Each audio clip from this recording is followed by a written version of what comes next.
Good morning, everybody. It's Amy Bennett with the AM show.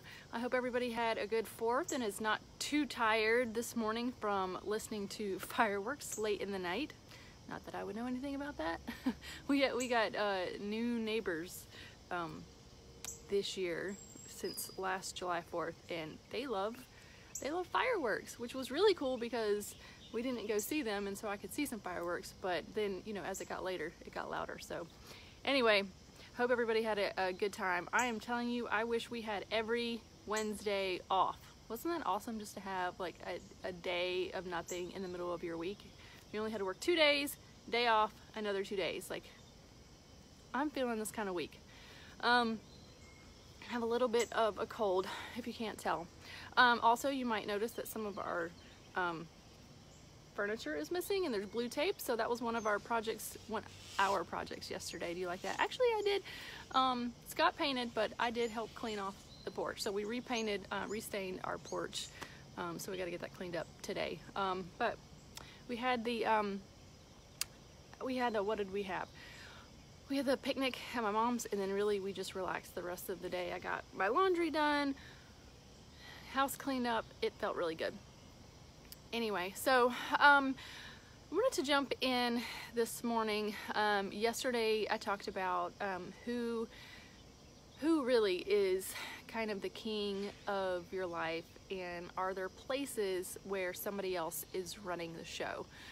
And definitely one of the areas that was highlighted for me that it's weird to talk about, but I just wanted to share it because I think there's a little nugget in here for all of us, and that is around finances. And let me just say, when Scott and I got married, I was still in college, working like 10 hours a week, and he was brand new to the workforce, so we had very little money. And now we're in a different season of life, but also we have 3 kids and our costs have gone up. So and let me just say, more money does not fix your money problems. And if you're gonna fret when you have $5, you're gonna fret when you have $500, and then you're gonna fret when you have $5,000 or $500,000. Look, money's not the problem. It's all about it's all about who we trust with our finances. And so finances obviously is an area that has been a struggle for me the past couple months, especially as our medical bills have risen. Oh my gosh, Emma getting a car. We found out Tuesday that Lexi needs braces, which we kind of knew, but they're pushing it just because of her teeth. Anyway, so costs can go. We've got school trips this year. I mean, costs can go up. And I was reminded this morning that God provides. He provides. And there was a verse that I stumbled on. Now, let me just say this. This can be applied to any area. So I'm talking about finances, but this can be applied to any area where we feel a need. There was a verse in Psalm 50:23 that kind of stopped me in my tracks this morning. He who sacrifices thank offerings honors me, and he prepares the way so that I may show him the salvation of God. So this says, give God thanks, and that's going to prepare the way for God's salvation. And yes, this can be talking about our eternal salvation, but for me it really rang true with salvation in this area of life that I feel I need God's salvation. And it tells me very frankly that thank offerings prepare the way. I don't know about you, but I want to prepare the way for God's salvation.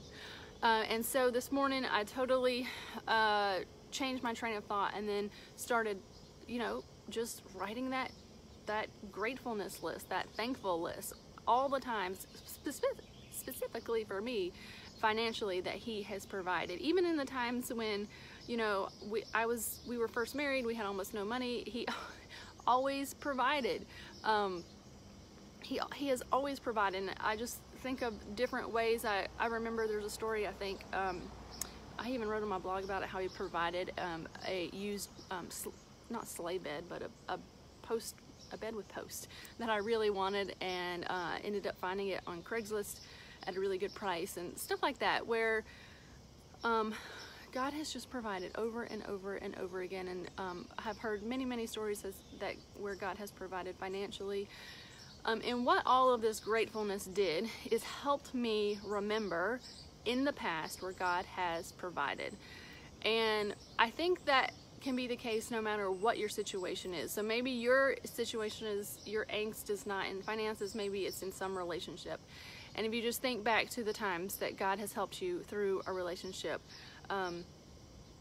there could be many, like maybe you're having angst about your job, and yet you've seen God provide a job in the previous ways. I mean, there's medically, obviously you can have some angst around your health, and you can think about times in the past where God has, maybe he hasn't healed you in the past, but maybe you know somebody else he has healed. Here's the thing, gratefulness, no matter what area, it sets you up, and I think this is where it says that he prepares the way, is that it prepares our hearts and it makes us humble, and it puts us in a position where we say, hey, God really is in control here and I'm not, and God's done before and he can do it again. And I think it prepares our hearts for the way God is going to lead us in this area again. And I think that's why it says gratefulness prepares the way for God's salvation, because it's really a work inside, because gratefulness really prepares our hearts for, hey, God did that before, I'm going to trust that he did it again, and then I'm going to listen for how he's going to do it for me now. And it really say, okay, I'm trying to figure this all out, let's get all of that out of the way, because I'm not really the one in charge. I remember God really knows what he's doing, and oh yeah, so let me just quit all of my angsty stuff and anxiety and stop and listen. And you're gonna stop and listen, and this is what I was doing, like, Lord, okay, I can't figure it out, obviously I'm not doing too well on my own. I remember that you've helped us in the past, so how do you want to help us now? What should we do? And we start listening for his wisdom and his salvation. And so I think that's the link between gratefulness and God's salvation. It prepares the way, it really prepares our hearts. And so that's what I was just challenged with today, is in areas where I'm feeling angst and anxiety, is to stop and just be grateful and literally make a list. That's what I did in my journal, and I did in my prayers, just listing all the ways that God has provided, and it really has set me up for that peace and the humbleness and just the listening for God's wisdom in this area. And I trust that God is going to lead us and provide for us. He's never let us down before, and he's a good God. So I think that really just helped, and I hope whatever situation, whether it's finances or whatever area you're struggling in, that that God would provide for you and give you peace. Really, that's what it's all about, to give you peace and in that situation. All right. So even though we had yesterday off, we are jumping back into it. I got to get Emma to work today. Jacob has tutoring and the doctor, and I have work. And so we are really jumping back into it today with 2 feet. So let me tell you guys good morning. Good morning, Darian, Mom, Carla, Marie. Good morning, guys. Hope you guys had a good 4th, like I said. And everybody's jumping back into life today, but I'm glad we had our day off. I know we could all use it.